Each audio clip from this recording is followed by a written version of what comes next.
सादि गौर भक्त वृंद। हरे कृष्ण कृष्ण कृष्ण हरे हरे, हरे राम राम राम हरे हरे। मुखं करोति वाचालं पंगुं लंघयते गिरिं, यत्कृपातमहं वन्दे श्रीगुरुं दीनतारिणम्। हरे कृष्ण। हम पढ़ रहे हैं श्रीमद् भगवद गीता यथारूप अध्याय 2 श्लोक संख्या 64। राग द्वेष विमुक्तैस्तु विषयानिन्द्रियैश्चरन् आत्मवशैर्विधेयात्मान् प्रसादम् अधिगच्छति। राग द्वेष विमुक्तैस्तु विषयानिन्द्रियैश्चरन् आत्मवशैर्विधेयात्मा अप्रसाद अधिगच्छति।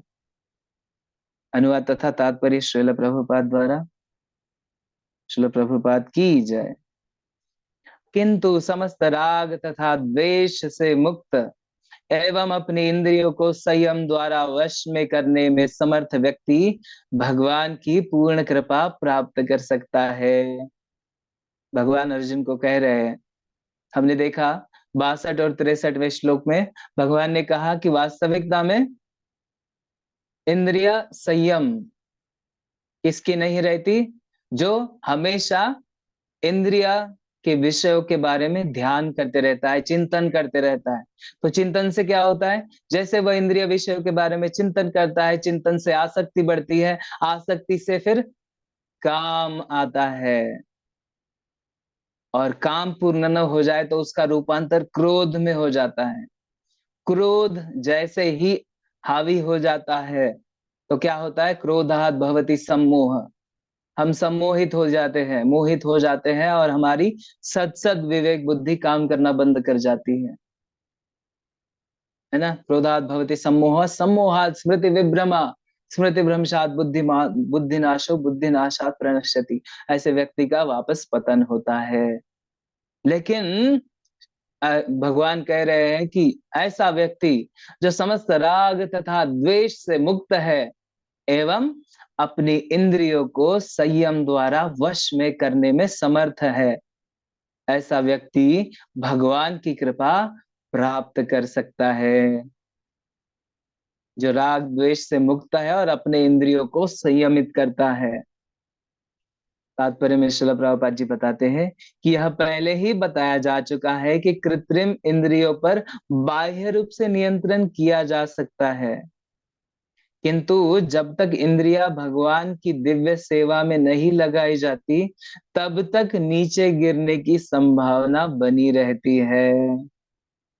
कृत्रिम रूप से इंद्रियों पर बाह्य रूप से संयम किया जा सकता है कुछ समय के लिए, लेकिन क्या है, इंद्रियों को जो विषयों के प्रति जो रुचि है, इंद्रियों को उनकी संतुष्टि के लिए जो रुचि है, इंद्रिय विषयोपभोग में जो रुचि है, वो समाप्त नहीं होती है ना। भगवान ने पहले अध्याय में कहा ना, 59 अध्याय 59 श्लोका में कहा, विषया विनिवर्तन्ते निराहारस्य देहिना रसवर्जम रसोक्तस्य परम दृष्ट्वा निवर्तते। मतलब इंद्रियों को हम संयमित कर भी ले तो भी इंद्रिय तृप्ति की इच्छा, कृत्रिम रूप से अगर संयमित करे तो भी इंद्रिय तृप्ति की इच्छा हमारे अंदर रहती है। लेकिन जब क्या, रसो वर्जम रसोप्यस्य, अगर उच्च श्रेणी का कोई आस्वादन, कुछ रस मिले हमें, तो निम्न स्तर के रसों में हमें कोई रुचि नहीं रहेगी, अपने आप ही निकल जाएगी रुचि निम्न स्तर के रसों से। तो श्रील प्रभुपाद कह रहे हैं कि बाह्य रूप से नियंत्रण अगर कर भी सकते हैं, लेकिन पतन का चांस है। क्यों? क्योंकि भगवान की सेवा की आस्वादन नहीं किया है, इंद्रियों को भगवान की सेवा में लगाया नहीं है। और जब तक इंद्रिया भगवान की दिव्य सेवा में नहीं लगाई जाती तब तक नीचे गिरने की संभावना हमेशा बनी रहती है। इसलिए बड़े बड़े योगी भी जो सिद्धियां प्राप्त करके भी फिर नाम पद प्रतिष्ठा या फिर इंद्रिय तृप्ति के लिए वापस वही कार्य करने में लग जाते हैं। तो यद्यपि श्रील प्रभुपाद कह रहे हैं कि यद्यपि पूर्णतया कृष्ण भावना भावित व्यक्ति ऊपर से विषय स्तर पर क्यों न दिखे, किंतु कृष्ण भावना भावित होने से वह विषय कर्मों में आसक्त नहीं होता। श्रील प्रभुपाद कह रहे हैं कि मान लीजिए भक्त, जो कृष्ण भावना भावित व्यक्ति है, भगवान के भक्त जो है, ऊपर से दिखे कि वो भी तो सारे सामान्य जनों की तरह ही कार्य कर रहे हैं, विषय स्तर पर ही है, लेकिन कृष्ण भावना भावित होने के कारण, भगवान की सेवा में लगे हुए होने के कारण वह विषय कर्मों में आसक्त नहीं होता। भगवान का भक्त विषय कर्मों में आसक्त नहीं होता। उसका एकमात्र उद्देश्य तो कृष्ण को प्रसन्न करना रहता है, अन्य कुछ भी नहीं। तो भक्त का एकमात्र उद्देश्य क्या है? हमेशा भगवान को प्रसन्न करना, अन्य कोई उद्देश्य नहीं रहता। इसलिए बाह्य स्तर से दिखे कि भक्त भी सामान्य सामान्य लोगों की तरह ही काम पे जाते हैं, जॉब करते हैं, खाना खाते हैं, है ना, सब कुछ करते हैं, लेकिन मूलतः उनको पता है कि यह सब भगवान की प्रसन्नता के लिए कर रहा। जो भी खाते हैं भगवान को भोग लगा के खाते हैं, जो भी कार्य करते हैं, जॉब करते हैं, कुछ उसकी राशि 10% भगवान की सेवा में लगाते हैं, तो वो भी भगवान की सेवा में हो गया। जो कार्य हो गया वो भी भगवान की सेवा में लग जाता है। तो सब कार्य भगवान की प्रसन्नता के लिए करते हैं, अन्य कुछ नहीं। अतः वह समस्त आसक्ति तथा विरक्ति से मुक्त होता है। वो मिथ्या विरक्ति भी नहीं रखता इंद्रियों से या इंद्रिय विषयों से जबरदस्ती वाला, और ना इंद्रिय तृप्ति के लिए आसक्त होता है। वो हमेशा मुक्त होता है भगवान की इच्छा को पूर्ण करने में। कृष्ण की इच्छा होने पर भक्त सामान्यतया अवांछित कार्य भी कर सकता है, किंतु यदि कृष्ण की इच्छा नहीं है तो वह उस कार्य को भी नहीं करेगा जिसे वह सामान्य रूप से अपने लिए करता हो। भगवान श्री कृष्ण की इच्छा है तो वह कोई भी कार्य करेगा। जैसे अर्जुन की इच्छा नहीं थी युद्ध करने की, लेकिन उसे समझ में आया कि भगवान की इच्छा है, यह युद्ध मेरा कार्य नहीं है, यह युद्ध भगवान की इच्छा है, इसलिए भगवान की प्रसन्नता के लिए मैं युद्ध करूंगा। जब भगवत गीता सुनता है तो वह इस निष्कर्ष पर पहुंचता है कि भगवान की प्रसन्नता ही मेरे जीवन का उद्देश्य है, और भगवान चाहते हैं, युद्ध अनिवार्य है, भगवान की इच्छा है, इसलिए मैं युद्ध करूंगा, भले मुझे वो अच्छा लगे या ना लगे। तो भगवान श्री कृष्ण की इच्छा होने पर भक्त सामान्यतः अवांछित कार्य भी कर सकता है, लेकिन यदि कृष्ण की इच्छा नहीं है तो वह उस कार्य को भी नहीं करेगा जिसे वह सामान्य रूप से अपने लिए करता हो। अतः कर्म करना या न करना उसके वश में रहता है, क्योंकि वह केवल कृष्ण के निर्देश के अनुसार ही कार्य करता है। हमें हमेशा चॉइस दी गई है, हमें कर्म करना है या नहीं करना है, लेकिन हमें क्या करना है? भगवान श्री कृष्ण के निर्देशों के अनुसार हमेशा कार्य करते रहना, क्योंकि हम शांत नहीं बैठ सकते, हमें हमेशा कुछ ना कुछ कार्य करना ही पड़ता है। कोई भी जीव शांत नहीं हो सकता, तो इसलिए हमें कार्य कैसे करने हैं? भगवान श्री कृष्ण ने जो निर्देश दिए उनके अनुसार हमें सारे कार्य करने हैं और भगवान की प्रसन्नता के लिए कार्य करने हैं। मैं एक आपको दृष्टांत बताता हूँ। जुहू, अपना इस्कॉन जुहू जो है, हरे कृष्ण लैंड इस्कॉन जुहू, तो उस मंदिर का शुरुआत शिल प्रभुपाद के शिष्यों ने जब शुरू किए वो बनाना, तो बहुत कष्ट आए। और शुरुआत में बस एक थोड़ा छोटा सा शेड बनाया था, और हर दिन वो वहां पे प्रसादम वितरण करते थे, खिचड़ी प्रसादम। तो उस वक्त क्या था, जो राइस है ना, राइस राइस का अभाव था मार्केट में। तो डिवोटीज जाते थे भिक्षा मांगने के लिए अलग अलग व्यापारियों के पास, तो दाल वगैरह तो मिल जाता था, लेकिन राइस नहीं मिलता था। तो जो राइस है, चावल, उसको मांगने के लिए भक्तों को द्वार द्वार पे जाना पड़ता था। क्यों? क्योंकि श्रील प्रभुपाद ने आदेश दिया था कि हर दिन प्रसाद वितरण होना चाहिए अपने मंदिर से। तो हमारे पूज्य गुरु महाराज श्रील लोकनाथ स्वामी महाराज हर दिन सुबह जाते थे झोली लेके, और घरों घरों में जाके भिक्षा मांगते थे।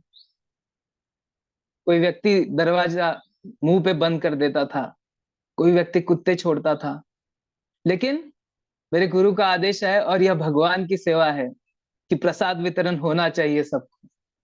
इसलिए गुरु महाराज कहते हैं कि वैसे देखा जाए तो मैं जिंदगी में कभी यह कार्य नहीं करता, क्योंकि मैं, वैसे देखा जाए तो वो एमएससी माइक्रोबायोलॉजी उस समय करते थे मुंबई में, लेकिन सब कुछ त्याग के, जमींदार के बेटे, सैकड़ों एकड़ जमीन उनके घर पे, जमींदार के बेटे सब कुछ त्याग के भगवान की सेवा करने के लिए लग गए।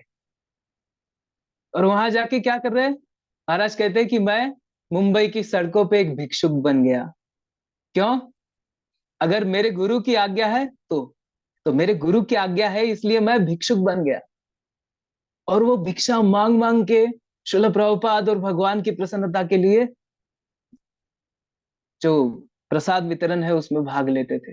हर दिन सुबह जाके वही कार्य, सुबह जाना, दिन भर भिक्षा मांगना, वापस लाना, प्रसाद वितरण, प्रसाद बनाना, प्रसाद वितरण करना। तो भगवान की प्रसन्नता के लिए किया गया कार्य।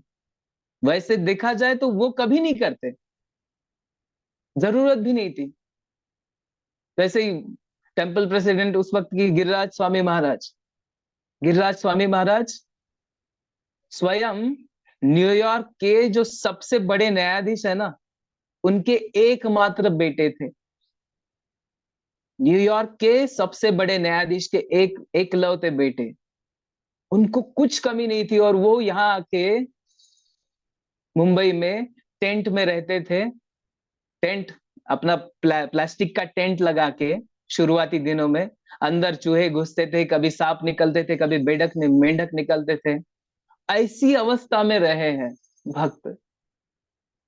बस मेरे गुरु का आदेश है कि यहाँ पे भगवत प्रचार होना चाहिए, भगवान का मंदिर होना चाहिए, और भगवान की प्रसन्नता के लिए मैं ये कर रहा हूं। इसलिए इतने कष्ट लेते लिए है भक्तों ने, तभी चल के आज हमारे तक यह जो आंदोलन है पहुंचा है। बहुत कष्ट लिए हैं, हमारे लिए लिए हैं। श्रील प्रभुपाद ने कितने कष्ट लिए हैं। श्रील प्रभुपाद को जरूरत नहीं थी अमेरिका जाने की।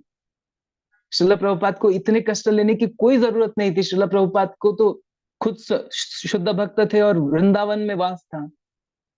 राधा दामोदर मंदिर में उनका रूम था। वहां हर दिन सुबह से शाम तक हरि नाम संकीर्तन में लगे रहते थे। क्या जरूरत थी इतने कष्ट लेने की? इतनी वृद्धावस्था में, 70 वर्ष की आयु में श्रील प्रभुपाद अमेरिका गए। वहां पे इतनी दर दर पे ठोकरें खाई। क्या जरूरत थी? भगवान की प्रसन्नता के लिए, और हमारे जैसे, हम जैसे बद्ध जीवों का उद्धार करने के लिए।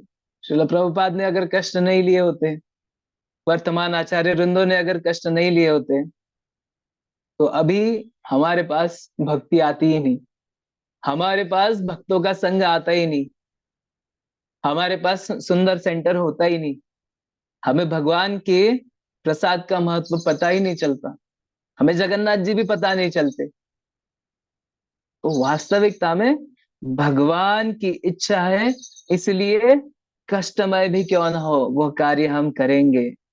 यह होता है भक्तों का विचार।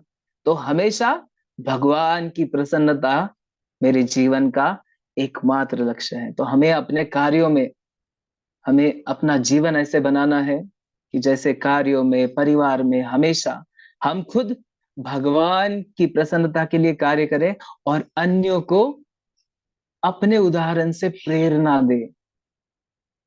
अतः कर्म करना या न करना अपने पास चॉइस है, उसके वश में रहता है हर एक व्यक्ति के, लेकिन केवल कृष्ण के निर्देशानुसार कार्य करना है, मनमाने ढंग से नहीं।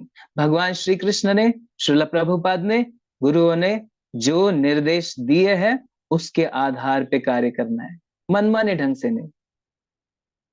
क्योंकि अपना मन हमेशा दूषित है, अनेक जन्मों से इधर बंधा हुआ है, तो अपने मन को कोई वास्तविक बुद्धि नहीं है, कोई प्रॉपर नॉलेज नहीं है कि क्या सही है क्या गलत है, वो अपना मनमानी ढंग से करेगा। रिकमेंडेड क्या है? भगवान श्री कृष्ण और प्रामाणिक आध्यात्मिक गुरु के निर्देशन में ही कार्य करना चाहिए, मनमाने ढंग से नहीं। यही चेतना भगवान की अहेत की कृपा है, जिसकी प्राप्ति भक्त को इंद्रियों में आसक्त होते हुए भी हो सकती है। ये कौन सी चेतना? भगवान के लिए कार्य करना है, भगवान के निर्देश के अनुसार कार्य करना है। जब ऐसी चेतना में कार्य करेंगे तो इंद्रियों में आसक्त भी है तो भी हमें लाभ मिलेगा। धीरे धीरे के चल के इंद्रियों की जो आसक्ति है वो निकल जाएगी और भगवान की सेवा में लग जाएगी। तो हमें सभी इंद्रियों को भगवान की सेवा में लगाना है। इसी भावना से भगवान को प्रसन्न करने के लिए अगर कार्य करेंगे तो यह चेतना ही भगवान श्री कृष्ण की अहेतुकी कृपा है, जिसकी प्राप्ति भक्त को इंद्रियों में आसक्त हुए भी हो सकती है। हरे कृष्ण। नेक्स्ट श्लोका। प्रसादे सर्व दुःखानां हानिरस्योपजायते प्रसन्न चेतसो ह्याश्रु बुद्धि पर्यवतिष्ठते। प्रसादे सर्व दुःखानां हानिरस्योपजायते प्रसन्न चेतसो ह्याश्रु बुद्धि पर्यवतिष्ठते। अनुवाद और तात्पर्य श्रील प्रभुपाद द्वारा। इस प्रकार कृष्ण भावनामृत में तुष्ट व्यक्ति के लिए संसार के तीनों पाप नष्ट हो जाते हैं, और ऐसी तुष्ट चेतना होने पर उसकी बुद्धि शीघ्र ही स्थिर हो जाती है। भगवान कहते हैं इस प्रकार कृष्ण भावनामृत में संतुष्ट व्यक्ति, उसके लिए संसार के तीनों पाप नष्ट हो जाते हैं। संसार के जो त्रिताप है वो भी नष्ट हो जाते हैं, तीन गुणों के अधीन वो नहीं रहता। और ऐसे तुष्ट चेतना होने पर, हमेशा भगवान की सेवा में लगे हुए होने पर उसकी बुद्धि शीघ्र ही स्थिर हो जाती है। नास्ति बुद्धिरयुक्तस्य न चायुक्तस्य भावना न भावयतः शांतिर् अशांतस्य कुतः सुखम। नास्ति बुद्धिरयुक्तस्य न चायुक्तस्य भावना न चाभावयतः शांतिर् अशांतस्य कुतः सुखम।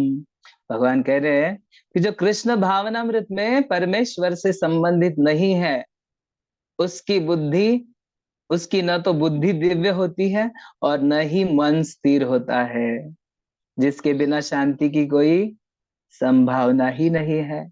और शांति के बिना सुख हो भी कैसे सकता है।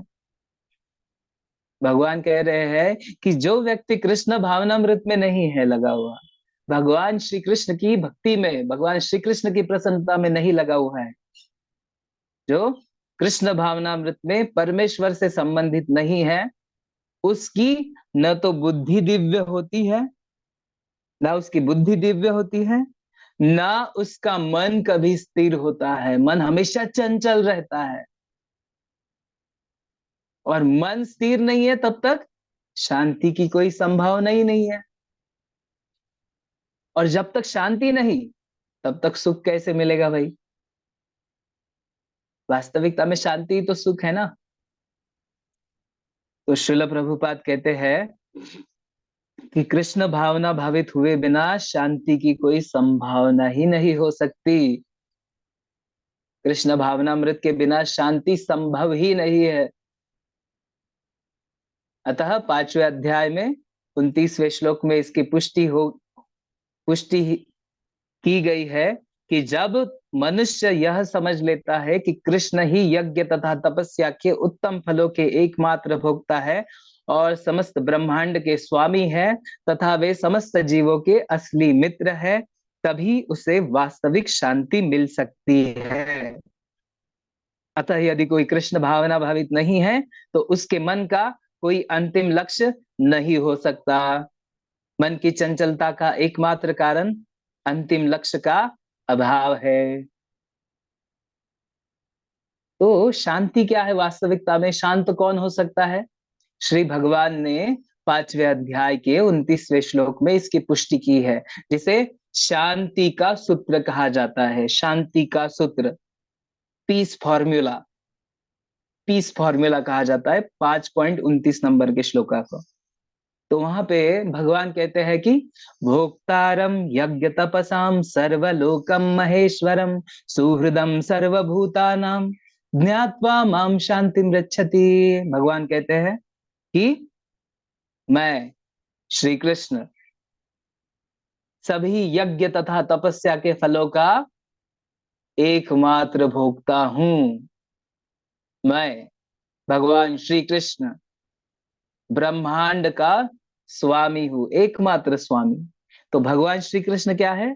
सारी यज्ञ और तपस्या के एकमात्र भोक्ता है। सभी चीजों के भोक्ता भगवान है, सभी चीजों के ब्रह्मांड में। और ब्रह्मांड के स्वामी, एकमात्र स्वामी भगवान श्री कृष्ण है। और तीसरी बात, भोक्ता श्री कृष्ण है, स्वामी श्री कृष्ण है, और तीसरी बात है कि वास्तविकता में सारे जीवों के बेस्ट फ्रेंड, असली मित्र कृष्ण है। जब कोई व्यक्ति यह जानता है ना कि सभी के परम मित्र कृष्ण है, परम भोक्ता कृष्ण है और परम नियंता स्वामी कृष्ण है, तो उसे शांति प्राप्त हो सकती है, उसे शांति मिल सकती है, बस ये जानने वाले को। और यदि कोई कृष्ण भावना भावित नहीं है तो मन का कोई अंतिम लक्ष्य नहीं होता। जो कृष्ण भक्त ही नहीं है उसके मन का कोई लक्ष्य ही नहीं होता, वो मन माने ढंग से कार्य करता है। और मन की चंचलता का कारण क्या है? मन हमेशा चंचल क्यों रहता है? क्योंकि कोई अंतिम लक्ष्य नहीं है, अंतिम लक्ष्य का अभाव है। अंतिम लक्ष्य ही पता नहीं है तो मन हमेशा चंचल ही रहेगा, वो अपना खेल खेलेगा, है कि नहीं? तो मनुष्य को यह पता, जब मनुष्य को यह पता चल जाता है कि कृष्ण ही भोक्ता है, स्वामी है तथा सबके मित्र है, तो वह स्थिर चित्त होकर शांति का अनुभव कर सकता है। अतएव जो कृष्ण से संबंध न रखकर कार्य में लगा रहता है वह निश्चय ही सदा दुखी और अशांत रहेगा, भले ही वह जीवन में शांति तथा आध्यात्मिक उन्नति का कितना भी दिखावा क्यों न करे। कृष्ण भावनामृत स्वयं प्रकट होने वाली शांतिमयी अवस्था है, जिसकी प्राप्ति कृष्ण के संबंध से ही हो सकती है। तो वास्तविकता में देखा जाए तो श्रील प्रभुपाद कहते हैं कि शांति का अनुभव वही कर सकता है जिसने यह जान लिया हो कि भगवान परम भोक्ता है, अतः मेरा कार्य क्या है? भगवान की प्रसन्नता के लिए कार्य करो। भगवान परम स्वामी है, मैं स्वामी नहीं हूं, तो मेरा कार्य क्या है? हमेशा भगवान की सेवा। मेरा मेरा कार्य है भगवान की सेवा करना। और भगवान श्री कृष्ण सबके परम मित्र है, सौहार्दपूर्ण मित्र है, वह सबका अच्छा जानते हैं। इसलिए मैं भगवान को प्रार्थना करूं, बस यह इस मनस्थिति में ही वह शांति का अनुभव कर सकता है। लेकिन जो कृष्ण के संबंध में ना रहकर कार्य करता है, जो भक्त नहीं है, जो बस अपनी इंद्रिय तृप्ति के लिए लगा रहता है, आहार निद्रा भय मैथुन में लगा रहता है, वह व्यक्ति हमेशा दुखी ही रहेगा, मन उसका हमेशा अशांत ही रहेगा। भले वो कितना भी दिखावा क्यों न करे, मैं ये ये आध्यात्मिक ये करता हूँ, या मैं ध्यान करता हूँ, तप करता हूँ, या इस संस्था से जुड़ा हूँ, इस बाबा से जुड़ा हूँ, कभी भी शांति नहीं मिलेगी। कितना भी दिखावा क्यों न करे। किसी बाबाओं के जो भगवान से संबंधित नहीं है, जो प्रामाणिक गुरु शिष्य परंपरा में नहीं आते हैं, ऐसे बाबाओं से हमेशा दूर रहना चाहिए, क्योंकि वो अंधकार में है और हमें भी अंधकार में लेके जाएंगे। तो इसलिए चाहे कोई कितना भी दिखावा क्यों ना करे कि मैं जीवन में शांति या आध्यात्मिक उन्नति का अनुभव कर रहा हूं, ऐसा दिखावा करे, लेकिन वास्तविकता में उसका मन हमेशा दूषित रहता है और विचलित रहता है। तो कृष्ण भावनामृत स्वयं ही प्रकट होने वाली शांतिमय अवस्था है। कृष्ण भावनामृत में हम सामान्य तरह ही कार्य करते हैं, सुबह उठते हैं, भगवान का नाम जप करते हैं, भगवान की मंगल आरती करते हैं, भगवान का जो ग्रंथ है उसका पठन करते हैं, फिर हम हमारा जो दिन का कार्य है वो करते हैं, खाना खाते हैं भगवान को भोग लगा के, फिर अपने कार्य करते हैं। गृहिणी है तो घर पे कार्य करेंगे, जो नौकरी वाले हैं वो काम पे जाएंगे, काम करेंगे, शाम को आने के बाद वापस भगवान को आ- आरती करते हैं, भगवान का कीर्तन करते हैं, भगवान का प्रसाद लेते हैं, सब भगवान का याद करते हुए सो जाते हैं। कितना सुंदर जीवन है, और अपने आप शांति महसूस होती है। तो कृष्ण भावनामृत स्वयं प्रकट होने वाली शांतिमयी अवस्था है। कृष्ण भक्ति वास्तविकता में शांति है, जिसकी प्राप्ति कृष्ण के संबंध से ही हो सकती है। शांति माने कृष्ण, कृष्ण का संबंध नहीं है तो कोई भी शांत नहीं रह सकता। और श्रील प्रभुपाद ने कहा कि हमें जब तक अपना अंतिम लक्ष्य पता नहीं है तब तक मन अशांत रहेगा, क्योंकि मन की चंचलता का एकमात्र कारण है अंतिम लक्ष्य का अभाव। और जब हमें पता चले कि हमारा अंतिम लक्ष्य क्या है, मनुष्य जीवन का परम लक्ष्य है कृष्ण प्रेम, हमें भगवान की प्रेमा भक्ति, भगवान का प्रेम प्राप्त करना है। यह जब पता है तो हम हमेशा भगवान की सेवा में ही लगे रहेंगे, भगवान की प्रसन्नता के लिए ही कार्य करेंगे। जब हम भगवान को प्रसन्न करेंगे तो अपने हमसे सारे लोग प्रसन्न अपने आप ही हो जाते हैं। ठीक है। हरे कृष्णा। श्रील प्रभुपाद की जय। किसी का कोई प्रश्न हो तो पूछ सकते हैं।